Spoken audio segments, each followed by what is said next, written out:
Good morning everyone, welcome back to my channel and my new blog. I hope कि सब बढ़िया होगे और मैं भी एकदम बढ़िया हूँ। तो आज ना मैं 6-7 दिन के बाद आराम से उठी हूँ, क्योंकि कल मम्मी आ गए थे मेहमानी से वापस। तो आज मम्मी खुद ही उठ गए थे सुबह सवेरे, और जो भी गाय का काम रहता है, आई मीन गौशाले का गोबर निकालना वगैरह, वो सब आज मम्मी ने किया। और गाय से दूध तो हम वैसे भी नहीं निकालते, तो इसलिए मैं आज आराम से उठी हूँ। अभी उठी हूँ मैं 8:30 बजे, और अब मम्मी बना रहे हैं खाना। मैंने बताया था आपको कि मेरी बुआ और मामू आए हैं, और भी दीदी और उनके बच्चे आए हैं, तो उनके लिए अभी बनेंगे सिड्डू। और मैं यहाँ पे, आप मेरे पीछे देख रहे होगे कपड़ों का ढेर लगा है, तो मैं पे सोने वाले कपड़ों को फोल्ड कर रही हूँ।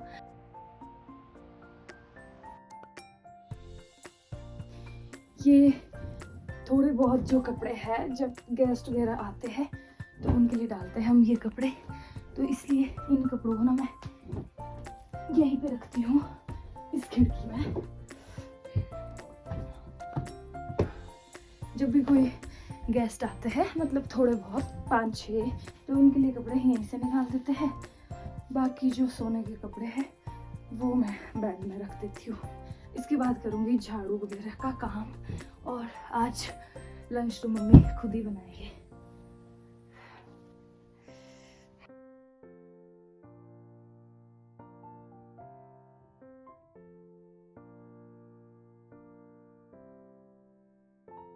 इस रूम के कपड़े तो मेरे ऑलमोस्ट हो गए हैं। अब करूँगी दूसरे रूम में, वहाँ पे बुआ जी वगैरह सोए हैं, तो जब तक वो उठते हैं उसके बाद करूँगी उस रूम के कपड़े।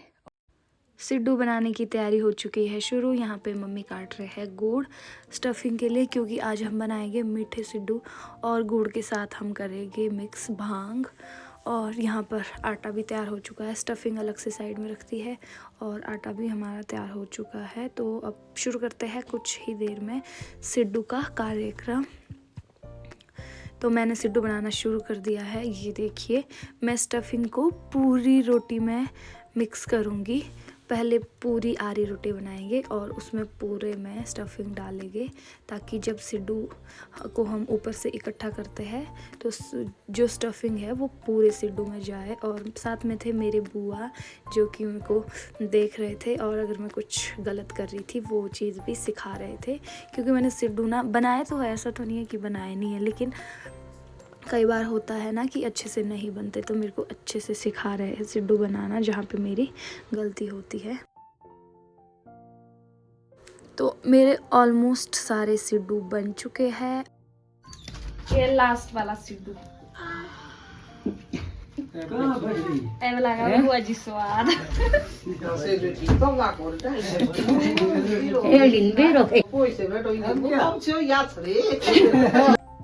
ये जो सॉक्स है ना, ये मेरी बुआ की बेटी ने बनाया है, और इसको हम बोलते हैं पैरिया। जो सॉक्स होता है वो थोड़े ऊपर तक होता है, मतलब घुटनों से थोड़े नीचे तक होता है, और ये जो पैरिया है ये छोटी छोटी बनाई जाती है, और ये स्पेशली लड़कियों के लिए होती है, ये लड़कों के लिए नहीं होती। तो दीदी बना रहे थे, मैंने बोला थोड़ी देर मुझे भी दो पहनने के लिए। और एक मैंने अपने पुराने से ब्लॉग में आपको अपनी पैरिया भी दिखाई थी, जो कि बनकर तैयार हो चुकी है। बनकर तैयार क्या हुई है, मैंने तो पहन पहन के पुरानी कर दी है। तो आप लोग मुझे कमेंट सेक्शन में बताना कि कौन से वाली पैरिया ज़्यादा बढ़िया है, वो ब्लैक वाली या ये पिंक वाली। ये देखिए सिड्डू कितने बड़े बड़े हो चुके हैं, और ये अच्छे से फूल गया। मेरे को डर लग रहा था कि अगर ये फूले ही ना, क्योंकि आटा जो है वो सुबह गूंदा था, लेकिन ये बहुत अच्छे से फूल चुके हैं। सिड्डू बनकर तो तैयार हो गए थे, और मैं बैठ चुकी थी खाने। फिर मेरी बुआ बोलती कि जब तूने बनाते हुए दिखाया तो खाते हुए भी ले ले एक वीडियो। फिर मेरे को याद आया, और तब तक मैं खा चुकी थी। हमारा आज का खाना बनाना और खाना दोनों हो गया है। तो अभी मैं जा रही हूँ बर्तन धोने, और मेरे साथ है मम्मी। तो जो नॉन वेज वाले बर्तन है वो मम्मी धुलवाएंगे, बाकी उसके बाद मैं खुद धोऊंगी। और मम्मी को थोड़े से कपड़े धोने को। ये जो कंबल है ये भी अच्छे से सूख गया है, तो आज तो उसको भी ले जाऊंगी और फोल्ड करके रख दूँगी। ये ना काफ़ी मोटा है, तो सूखने में 3 दिन तो लगा ही लेता है, 3-4 दिन, तो इसलिए। और आपको दिखाते हैं बर्तन का ढेर।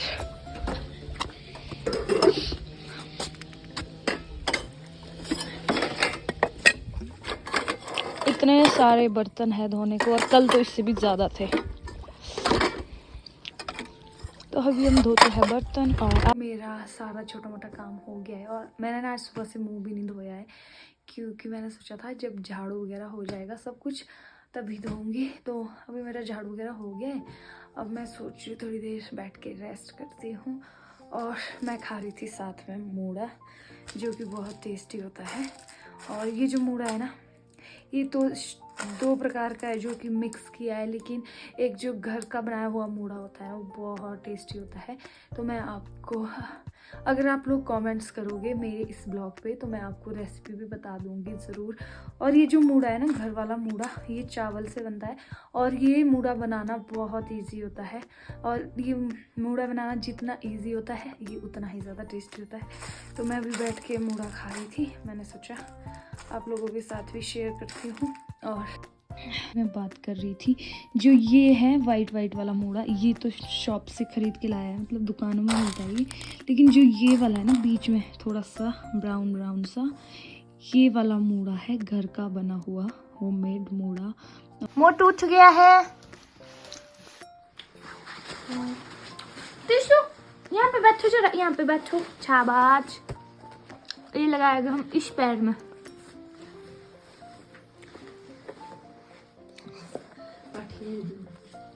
टीचू, चूल्हे के पास कौन लाता है बूट?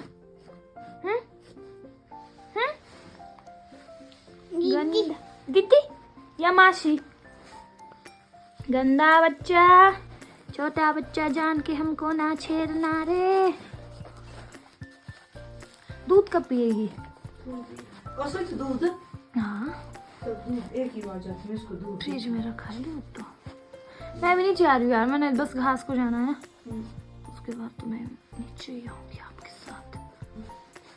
सुनो तो, मासी को थैंक यू बोलो। घास को कहाँ को जा रही?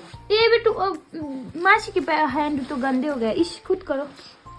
सुमन ये गिराएगी नीचे, तो रिश्ते से दिया ये और क्या? आप दो इसको।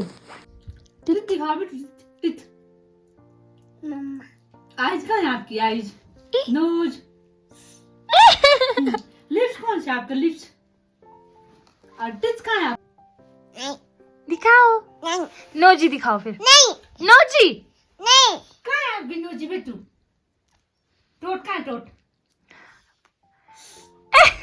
हेंडू करो, हेंडू कहाँ है? हेंडू आपके फुट कहाँ है? आपके फुट। Very good. मासी को दिखाओ जरा, नोजी दिखाओ मासी को, नोजी। आइज दिखाओ। हेलो। लिप्स दिखाओ, लिप्स मासी को। बेटू लिप्स, लिप्स दिखाओ मासी को। Lips no, lips. मासी तो आपके लिए दूध बना रहे हैं। दीदी नहीं बेटा, मासी बोलो, मासी। और थोड़ा सा दूध यहाँ गिर गया है, अभी तो मैंने गैस साफ किया था, कोई बात नहीं, फिर से साफ करेंगे। हाँ जी, हाँ जी। ये क्या किया? क्यों गिराया? नहीं। क्यों गिराया? नहीं। पिटू? नहीं। पिटू? दीदी। सारा उठाओ, गुड। और उठाओ, दोनों हैंडल से उठाओ। कट्टा और रस्सी उठा के मैं चल पड़ी हूँ घास के लिए। और आज ना मेरे को पता नहीं, ऐसा अजीब सा फील हो रहा है, थोड़ी सुस्ती हो रही है, और सिर भी थोड़ा भारी हो रहा है। और मेरे को लग रहा है जैसे मैंने आज भांग के सिड्डू खाए ना, उस वजह से हो रहा है, क्योंकि भांग के सिड्डू से भी भांग लग जाती है कई बार तो। और मीठे सिड्डू मेरे को लगते तो बहुत बढ़िया है, लेकिन ज़्यादा ना खाए नहीं जाते हैं, तो मैंने आधे से थोड़ा सा ज़्यादा सिड्डू खाया। और आज मौसम भी कुछ अजीब सा है ना, अच्छी धूप लगी है और ना ही बादल है, लेकिन फिर भी ठंडा है। मैं आपको दिखाती हूँ कि कैसा मौसम है, तो आप डिसाइड करना कि। पहुँच चुकी हूँ मैं घास की टोलियों के पास, और ये वाली जो हमारी टोली है ना, इस टोली का घास गाय पता नहीं क्यों नहीं खा रही है, क्योंकि इस टोली का जो घास है ना वो थोड़ा बड़ा है, मतलब लक्कड़ है, इसमें उतना बढ़िया नहीं है। और यहाँ देखिए, ये जो टोली है इसका घास थोड़ा पतला पतला है। आप अपने आप डिफरेंस देख सकते हैं, इसका घास कितना पतला पतला है और इसका कितना मोटा मोटा अजीब सा है। तो मैं यहाँ से ले जाऊँगी घास, और बीच से हमने निकाल दिया है। अब नीचे का बच्चा है और ऊपर का बच्चा है, तो ऊपर से तो मैं निकाल नहीं पाऊँगी, इसलिए मैं नीचे से निकालूंगी। और एक और टोली बच्ची है हमारी उस वाले बान में। और यहाँ से आपको मैं पार दिखाती हूँ अपना गांव। यहाँ से गांव भी बड़ा अच्छा दिखता है। ये देखिए, गांव के चारों तरफ है बान ही बान, और सामने है गांव, और पीछे देखिए कितना सुंदर दिख रहा है माउंटेन्स। और मेरे को ना हल्की सी लास्ट वाली चोटी पे बर्फ़ दिख रही है, आपको शायद नहीं दिख रही होगी। जिस चीज़ को दिख रही है वो कमेंट ज़रूर करना। और पार देखिए बगीचे, लोगों ने अपने बगीचे बढ़िया कर दिए है, छांट के इसमें चूना कर दिया है। और जब सर्दियों में बगीचे की सफाई होती है ना, और फिर वगैरह करता है, तो बहुत सुंदर लगता है। और अभी भी मेरे को इस बगीचे में काम करते हुए दिख रहे हैं भैया। और बीच में आपको ये काला काला दिख रहा होगा, ये है वो वाला एरिया जहाँ पे परसों आग लगी थी। और इसके बीच के जो पेड़ है ना, जब ये जल रहे थे तो वो आवाज़ें इसकी आ रही थी, चटाक चटाक के। यहाँ पे थोड़ी सी धूप लगी थी, मैंने सोचा था आराम से जाऊँगी घर धूप सेक के, लेकिन जैसे ही मैं नीचे बैठी ना, धूप चली गई। हल्की हल्की सी, पर ऐसे गर्म करने वाली धूप नहीं है। पता नहीं आज कैसी अजीब सी ठंडी ठंडी धूप है। धूप क्या ठंडी भी होती है।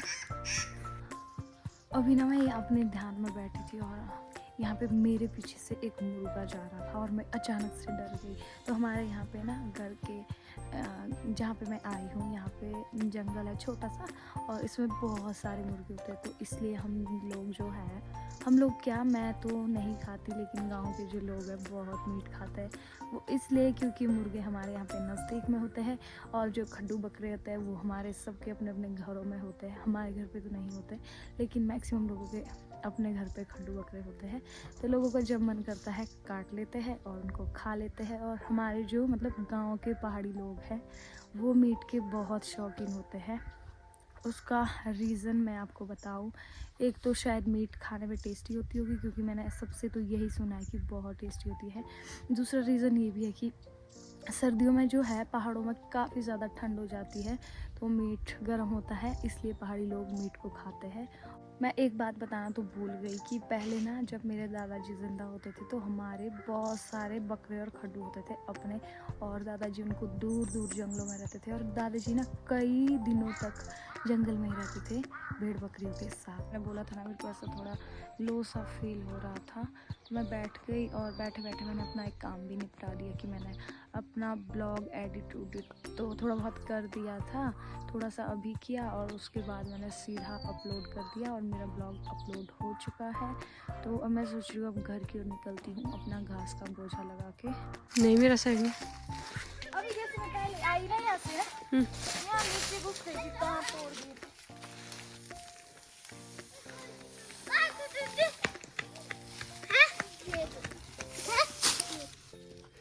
ये दिखाओ जरा।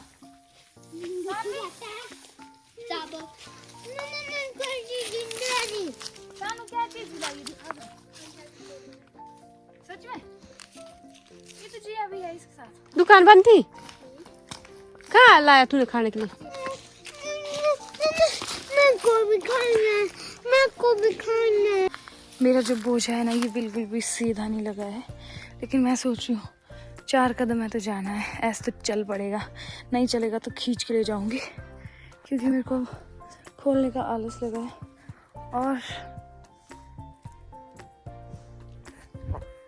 मेरे को ना कुंबर लग गए अपने आप में। और अब मैं चलती हूँ घर की ओर, क्योंकि मम्मी भी आवाज़ दे रहे हैं, बोल रही कि इतना टाइम क्यों लग रहा है।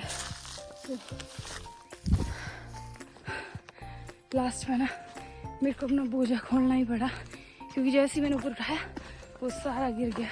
फिर उसके बाद मैंने सीधे में लगा लिया और फिर उठा दिया। अभी ना मैं घास को थोड़ा भिगो के कर रही हूँ, क्योंकि पता नहीं गाय घास ही नहीं खा रही है, तो हो सकता है क्योंकि ये घास थोड़ा सूखा है इसलिए ना खा रही हो। तो हाँ मैं भिगो के कर रही हूँ। आप मेरे पीछे देख सकते हैं कि मौसम कितना ज़्यादा ख़राब हो गया है और मेरे को तो लग रहा है कि बर्फ़बारी होने के फुल आसार है। अगर बर्फ़ हुई तो मैं आपको बढ़िया बढ़िया बर्फ़ वाले ब्लॉग्स बनाकर दिखाऊंगी। और अब करते हैं डिनर की तैयारी। तो मैं सोच रही हूँ इस ब्लॉग को भी यहीं पे समाप्त करती हूँ। अगर आपको मेरे ब्लॉग्स अच्छे लगता है तो मेरे ब्लॉग्स को लाइक शेयर कमेंट करें और मेरे चैनल को सब्सक्राइब करें। Bye bye.